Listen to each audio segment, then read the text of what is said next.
A very good morning, dear children. So, dear children, what did we see in our first video? We saw about how the tsunami occurs, the natural disasters. There are basically two types of natural disasters. That is the man-made and the natural disaster. So, this all we saw in our previous video.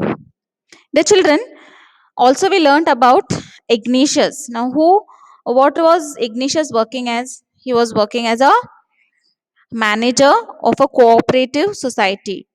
And where did he live? He lived in Andaman and Nicobar Islands in a place called Kachal.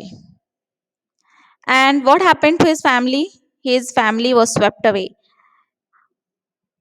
Few of his members, that is his wife's father, and two children, they were swept away by the tsunami, and he was survived along with his three children. So, this was about Ignatius. Then we learned about Sanjeev. Sanjeev was a policeman, and his wife and his daughter was saved. But when he went to help John's wife, the guest house cook, what happened? He went to save and he jumped into the water to rescue her, and at that time he lost his life. So, Sanjeev, along with John's wife, both were swept away. Then we also learned about a 13-year-old girl, that is Meghna. So, Meghna was swept away along with her parents and 77 other people. She was swept away. Okay. And what happened to her? She was floating for 2 days in the sea, and she was floating actually on the wooden dough. So she saw 11 times the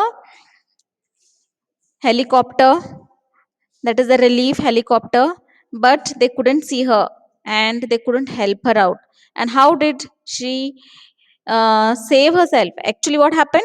She was brought by the waves to the seashore and she was saved. So, this is what we saw in our last video. So, dear children, we shall see our next, we shall continue our next. Yes. So, here is the one more survivor, that is Almaz Javed. She also was a 10-year-old student from a Carmel convent in Port Blair. So she was a 10-year-old girl. Now let us see about Almaz Javed. Almaz Javed was 10 years old.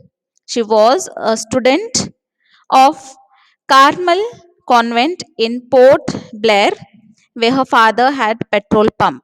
So Alma's father was a businessman and he used to run a petrol pump. And she was a student going to the Carmel Convent in Port Blair. Her mother, Rahila's home was Nancroy Island. So her home, she belonged in Andaman and Nicobar Island, but she belonged to this place, that is Nancroy Island. The family had gone there to celebrate Christmas. So they actually went to her mother's home in Nancroy Island, and actually she went there to celebrate Christmas. Okay, as we all know that it has happened on 26th of December. So the previous day was a Christmas day. So this family had been to celebrate Christmas. Okay. So it was this tsunami that has occurred has just occurred just after the Christmas, that is on the 26th. So when the trimmers came early in the morning, the family was sleeping. So this trimmers have taken place early in the morning, and that was a time where most of the people sleep. So the full family was sleeping. Alma's father saw the sea waves recede. Suddenly what happened, Alma's father was awake, and what he saw the sea waters recede. Okay, recede means move back from where it was. Like, it actually, what happens when there's going to happen, a tsunami is going to take place, the water is pulled back into the ocean.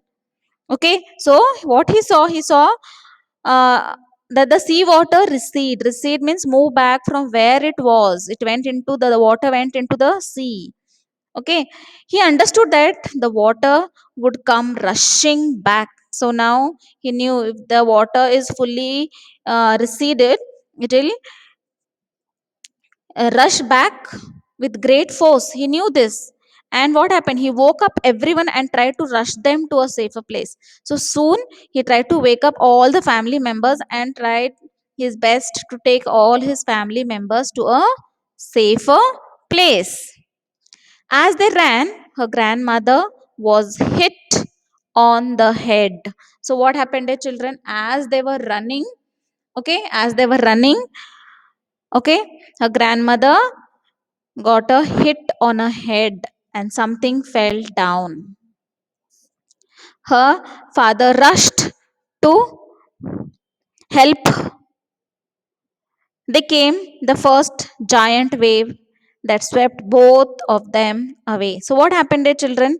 Now, here, as they ran, her grandfather was hit on the head. So, as they were running, suddenly, as there was lot of confusion and chaos, and at that time, you don't understand what is happening. So, what happened at this time when they were running? Something hit Alma's grandfather. Okay, and he fell down. Her father rushed to help him.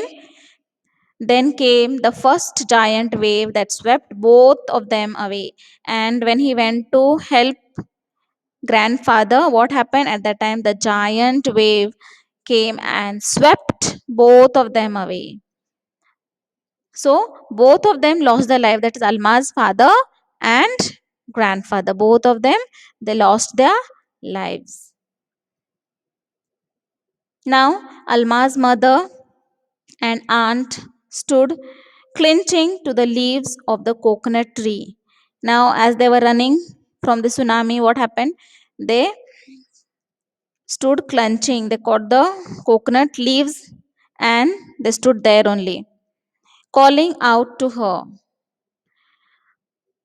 I was. A wave uprooted the tree and the two were washed away. And at that time, what happened?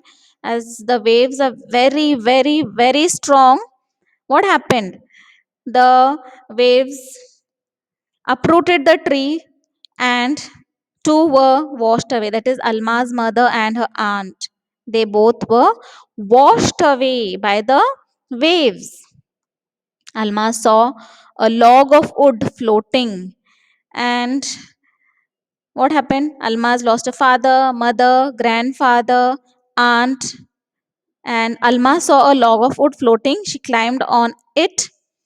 Then she fainted. Now, what Alma saw? She saw a log of wood. Yes, the children, whenever, uh, if you want to save your life in the floods, if something is floating, especially the wood floats on the water, and at that time, whoever is there and sees that, we have to just climb on the wood so that we can save our lives. Same thing happened here.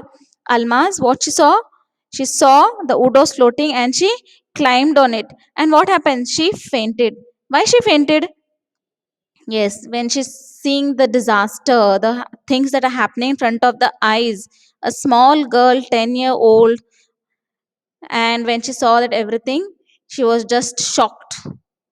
And suddenly, she just climbed there, and what happened to her? She was fainted.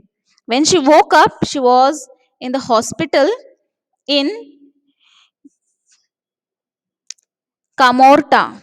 So she fainted, and when she woke up, she saw herself in a hospital. And in which hospital she was? In Camorta. From there, she was brought to Port Blair. So from Carmota, she was brought to Port Blair. The little girl does not want to talk about the incident with anyone. She is still traumatized. Now, what is the meaning of traumatized? Traumatized means greatly shocked and distressed. Yes, because she was greatly shocked and she was distressed, she fainted and she doesn't want to remember all that happened in front of her eyes. It is such a shocking for such a small girl to see such disasters in front of her eyes. Yes, the children, when we too see some things in front of our eyes, we can never forget these types of things, and we too get become traumatized. We also never get shocked and we get distressed, and we do not like to talk of such incidents, because when we remember such incidents what happened, we feel very sad and we feel depressed. So same thing was happening with the small girl. Okay, she didn't want to talk about the incident with anyone. She was traumatized. So dear children, we shall do the part 2 in our next class. Till then, thank you and have a nice day. Dear children, for your homework, you can mark the answers from comprehension check. That is comprehension check 1. You can mark the answers. Thank you.